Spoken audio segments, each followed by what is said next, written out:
We were always looking for the salient moments. To be absolutely honest, we were rebels without a cause, although with so many causes we couldn't really decide which we should really get entangled with. But I'd say a pretty key one was anti-apartheid, was in the aftermath of the appalling sort of activities of the apartheid regime in South Africa, a desire to kind of ensure that the universities we were in had no ties with South Africa.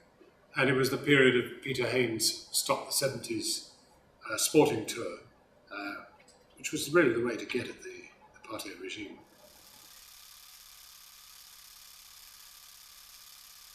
I mean, the university at the time wouldn't talk to us about their investments in South Africa. The problem really was that Liverpool University naturally intersected very much with the companies on Merseyside. And one of them was Tate & Lyle. And Tate & Lyle had very big holdings in apartheid South Africa. So there was this sort of feeling that the university needed to take a stand and divorce itself from all that. They absolutely didn't want to talk to us. They said, you're here for 3 years, we're here forever, and you leave us to deal with the money. And so I think out of exasperation, we advocated direct action. And we took over the administrative block for 6 weeks and ran a kind of alternative university there.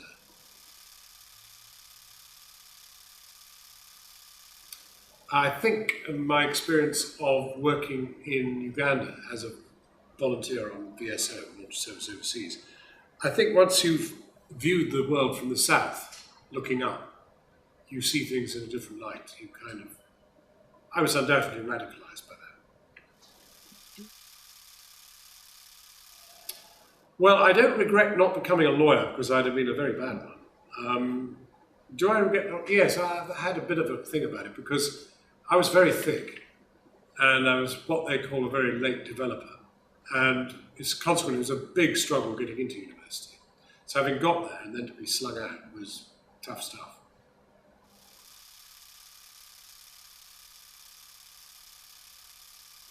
I have a precious memory of absolutely everything that happened. It was a time of revolution, it was a time of direct action, and it was a time of fantastic camaraderie and wonderful fistfights. I mean, the fact of the matter is that, you know, there were all these factions. There was IMG, IS, anarchists, of which I was not a member of any of them, unfortunately. I was actually not even a member of any conventional party either.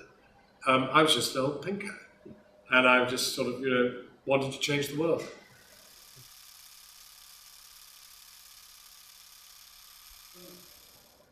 I don't know, really. I mean, I certainly developed the gift of the gab.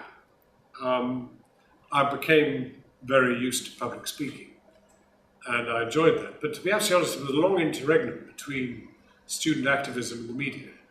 It was bridged by working for 3 years in a drug dependence day centre. I can tell you that brings you down to the ground with a bump.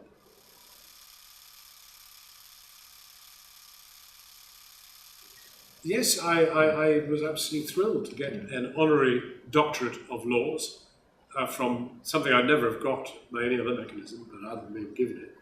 And I mean, it was very much a burying of the hatchet. I mean, today's generation has no idea what was done in their name in in 1970.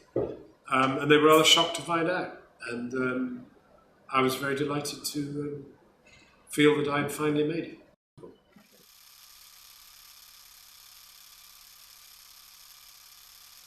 I don't really know. I don't really know whether society is elitist about degrees. I think that employers, in order to whittle down lists of people who want to be interviewed for jobs, might take a degree as being an arbiter, but I don't really believe it is. I mean, there's no evidence that anyone with a degree is any better than anyone without a degree.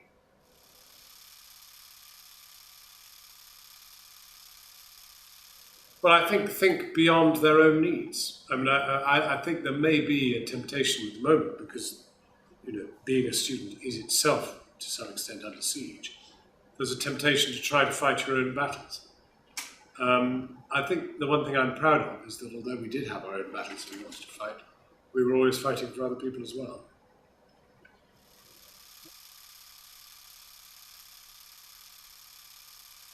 Well, I don't know. I'm perplexed by students' unions because they seem to have become commercial enterprises, and perhaps they needed to in order to survive.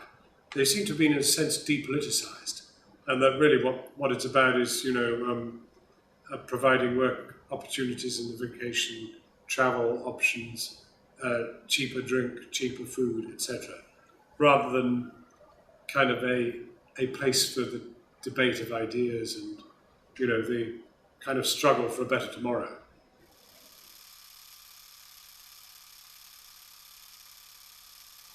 I think they may have been to some extent quite self-centered in that they were about student fees, they're about reductions in teaching, cuts in university provision, etc. And whilst, obviously it's terrific to be seen doing that, I think students owe it because of their kind of reasonably privileged position to consider other people in society and, think about what they can do for them.